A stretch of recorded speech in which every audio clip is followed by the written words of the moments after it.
చామరం news ఛానల్కు స్వాగతం. ఈనాటి ముఖ్యాంశాలు: 4వ అతిపెద్ద ఆర్థిక వ్యవస్థగా భారత్, వర్కింగ్ ప్రెసిడెంట్గా లోకేష్కి ఆ బాధ్యత అప్పగించాలని అధిష్టానంపై శ్రేణుల ఒత్తిడి, క్వాడ్ కేసులో కాకాణి అరెస్ట్, వర్షాలకు ఢిల్లీ అతలాకుతలం, 2-3 రోజుల్లో రాష్ట్రానికి నైరుతి, 555 కోట్ల రూపాయలతో గిరిజన ఆవాసాలకు రోడ్లు, నటులు, బ్యాక్గ్రౌండ్ మ్యూజిక్ అంతా ఏఐతోనే, కోవిడ్పై అప్రమత్తంగా ఉండాలి, అందాల బొమ్మలు, కన్నీటి చెమ్మలు, విశ్వవేదికపై తమ వాణి వినిపించిన సుందరీమణులు, ఈ ఏడాది రోహిణి లేనట్టే, గుజరాత్పై చెన్నై భారీ గెలుపు, చివరి పోరులో సన్ రైజర్స్ విజృంభణ, తాటి ముంజలను పైపొట్టుతో తింటే ఎన్నో ప్రయోజనాలు. ఈరోజు వార్తలను చూద్దాం. 4వ అతిపెద్ద ఆర్థిక వ్యవస్థగా భారత్, జపాన్ను అధిగమించి ప్రపంచంలోనే భారత్ 4వ అతిపెద్ద ఆర్థిక వ్యవస్థగా ఆవిర్భవించింది. ప్రస్తుత ధరల ప్రకారం భారత్ జీడిపి $4.187 ట్రిలియన్ కాగా జపాన్ జీడిపి $4.186 ట్రిలియన్. నీతి ఆయోగ్ సీఈఓ బీవీఆర్ సుబ్రహ్మణ్యం ఈ వివరాలను వెల్లడించారు. భారత్ జపాన్ను దాటేసింది. ఐఎంఎఫ్ గణాంకాల ఆధారంగా దీనిని తెలియజేస్తున్నా. ప్రస్తుతం అమెరికా, చైనా, జర్మనీ మాత్రమే మనకన్నా పెద్ద ఆర్థిక వ్యవస్థలు. మన ప్రణాళికకు అనుగుణంగా మన వృద్ధి కొనసాగితే మరో 2.5 లేదా 3 ఏళ్లలో 3వ అతిపెద్ద ఆర్థిక వ్యవస్థగా నిలుస్తామని తెలిపారు.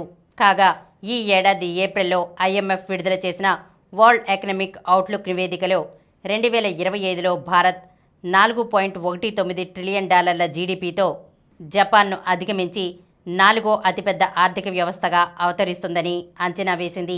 దీనికి తగ్గట్లుగానే కేవలం నెల రోజుల వ్యవధిలోనే భారత్ 4వ స్థానానికి చేరుకోవటం విశేషం. వర్కింగ్ ప్రెసిడెంట్గా లోకేష్కి ఆ బాధ్యత అప్పగించాలని అధిష్టానంపై శ్రేణుల ఒత్తిడి.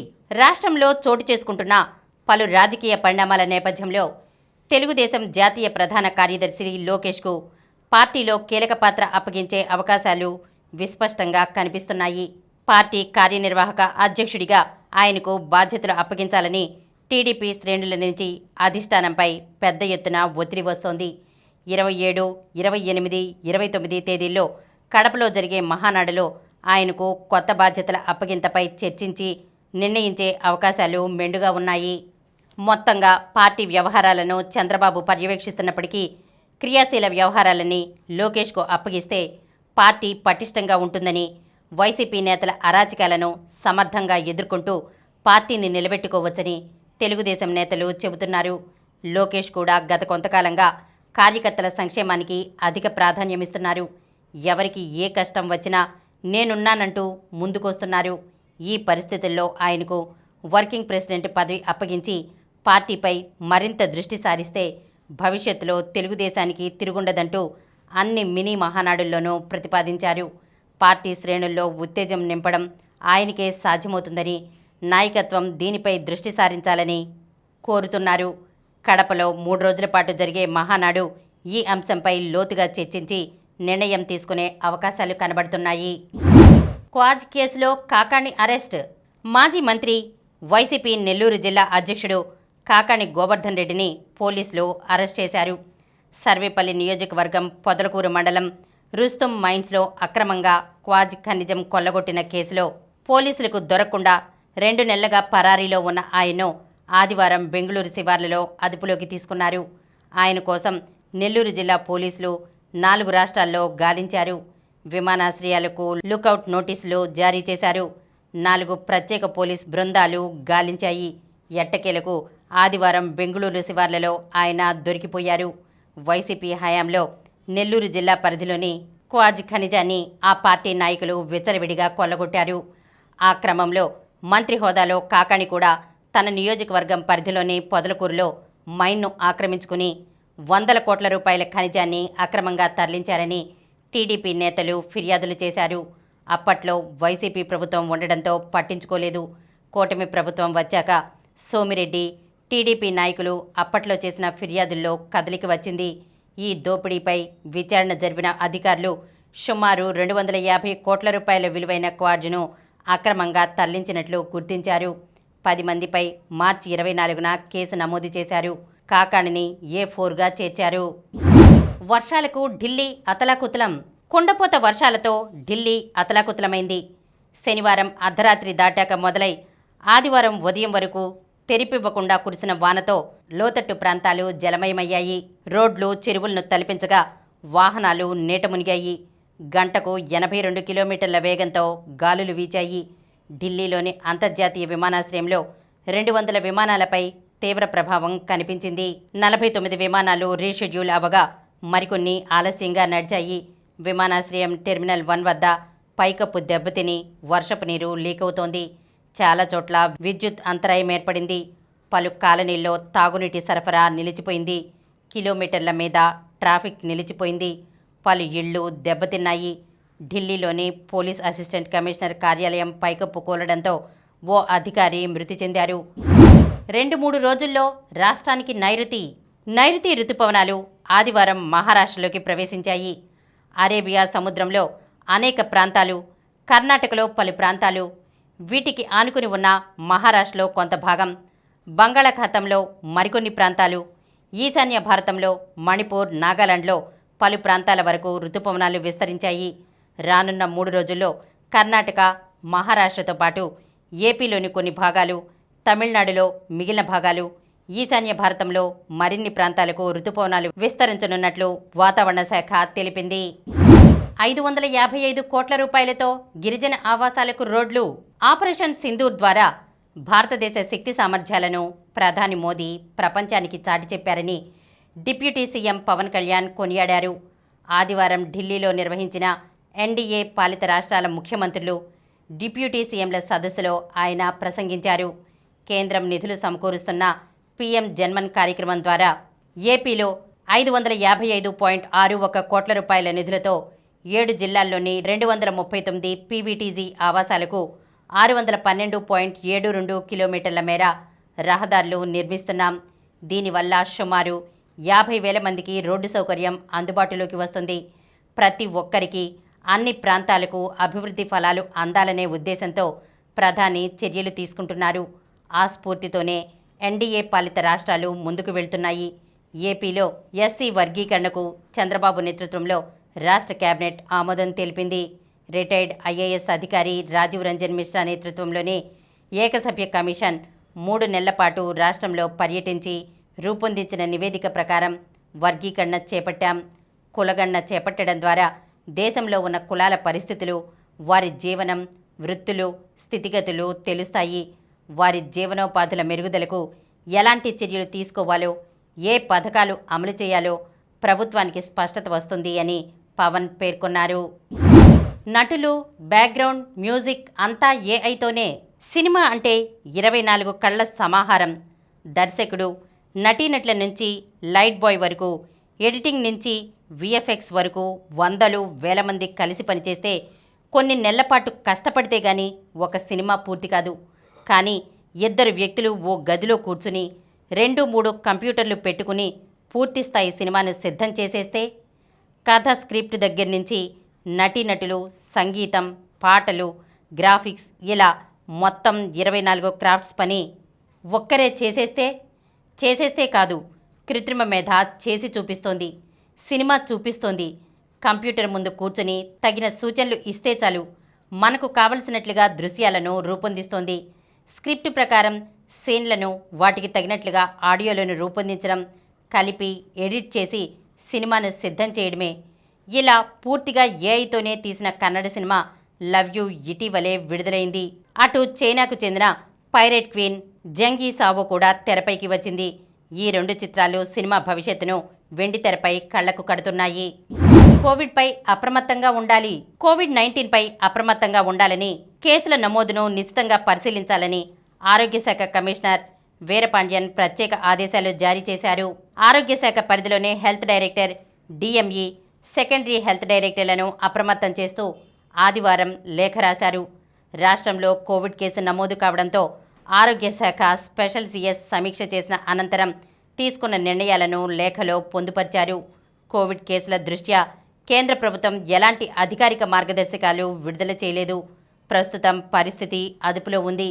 కేసుల ప్రాబల్యంపై నిశిత పర్యవేక్షణ జరుగుతోంది. భయపడాల్సిన అవసరం లేదు అని లేఖలో పొందుపరిచారు. మరోవైపు రాష్ట్రంలో ఏ ఆసుపత్రిలోనూ అధికంగా జ్వరం కేసులు పెరగలేదని, అక్కడక్కడ కోవిడ్ కేసులు మాత్రమే నమోదవుతున్నాయని తెలిపారు. రాష్ట్రంలోని అన్ని ఆసుపత్రుల అధికారులు, సూపరింటెండెంట్లు పరిస్థితిని నిశితంగా పర్యవేక్షించాలని, జ్వరం, గొంతు నొప్పి కేసులు నమోదైనా, ఎక్కువగా కేసులు వచ్చినా వెంటనే ఆరోగ్య శాఖ కమిషనర్, హెల్త్ డైరెక్టర్ తెలియజేయాలని ఆదేశించారు. అందాల బొమ్మలు, కన్నీటి చెమ్మలు విశ్వవేదికపై తమ వాణి వినిపించిన సుందరీమణులు. మహిళల ప్రాణాలను హరించే ఆటవిక ఆచారాలను భరించిందో వనిత. అదృష్టవశాత్తు బతికిన ఆమె కొండంత ధైర్యం తెచ్చుకుంది. ఆ దేశంలో మహిళల మాన ప్రాణాలను దెబ్బతీసేలా ఉన్న మూఢాచారాలపై పోరాటాన్ని ప్రారంభించింది. 16 ఏళ్లకే అత్యాచారానికి గురైంది మరో యువతి.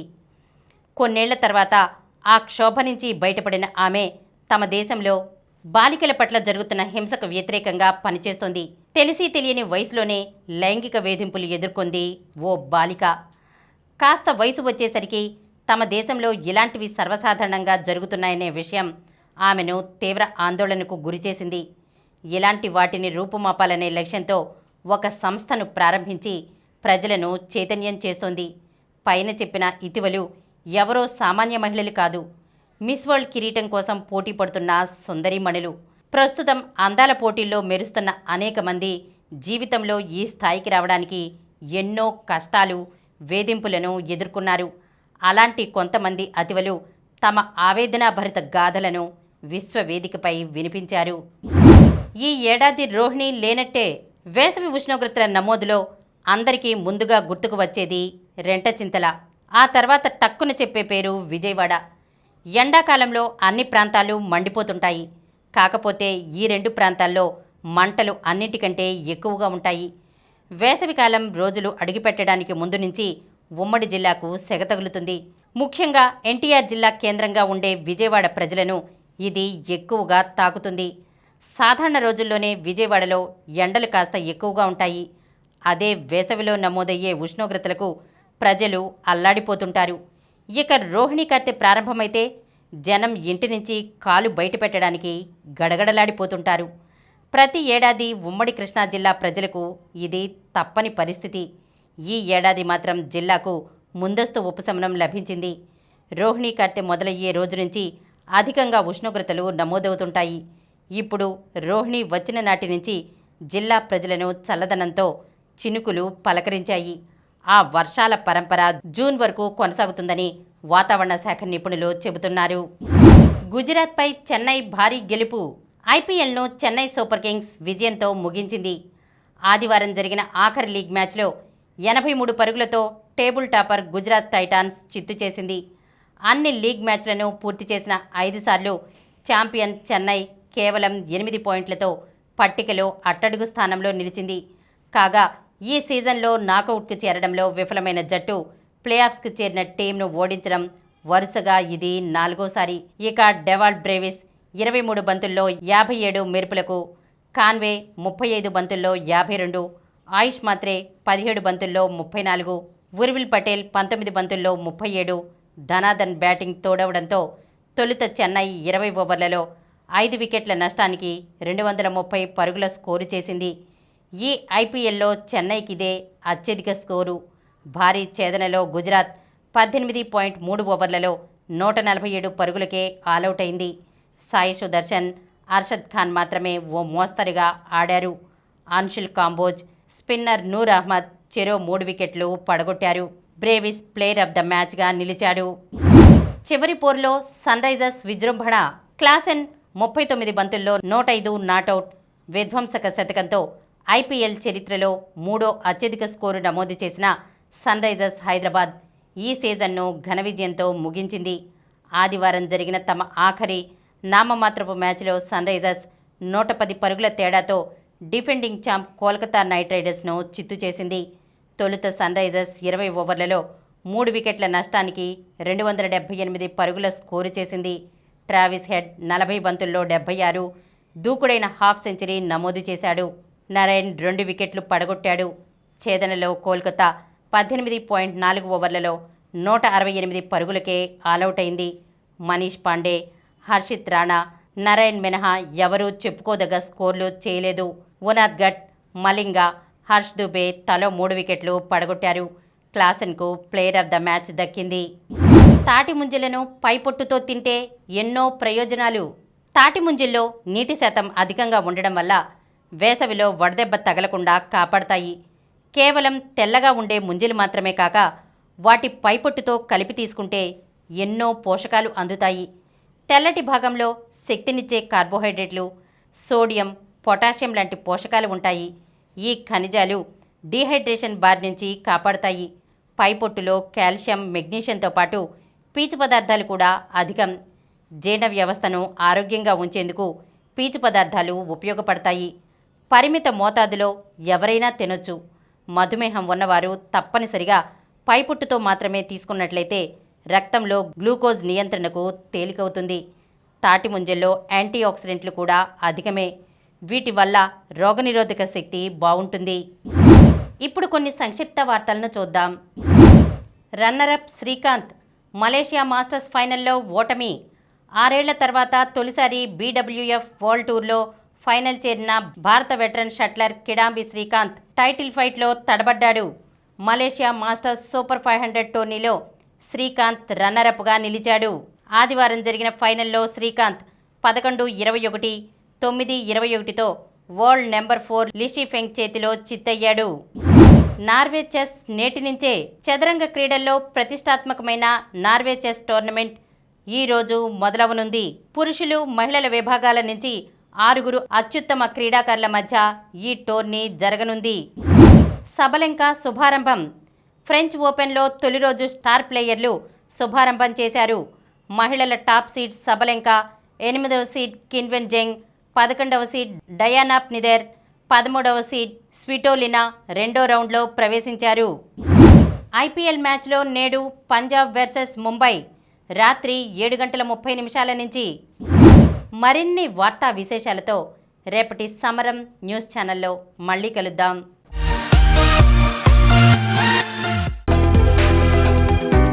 ప్రతిరోజు వార్తా విశేషాల కోసం అనతి కాలంలోనే 20 కోట్లకు పైగా వ్యూస్ సాధించిన సమరం ఛానల్ సమర్పించు సమరం న్యూస్ ఛానల్కు సబ్స్క్రైబ్ చేయండి, లైక్ చేయండి, మీ ఫ్రెండ్స్కి షేర్ చేయండి. అలాగే ప్రక్కనున్న గంట సింబల్ని ప్రెస్ చేయడం మర్చిపోకండి.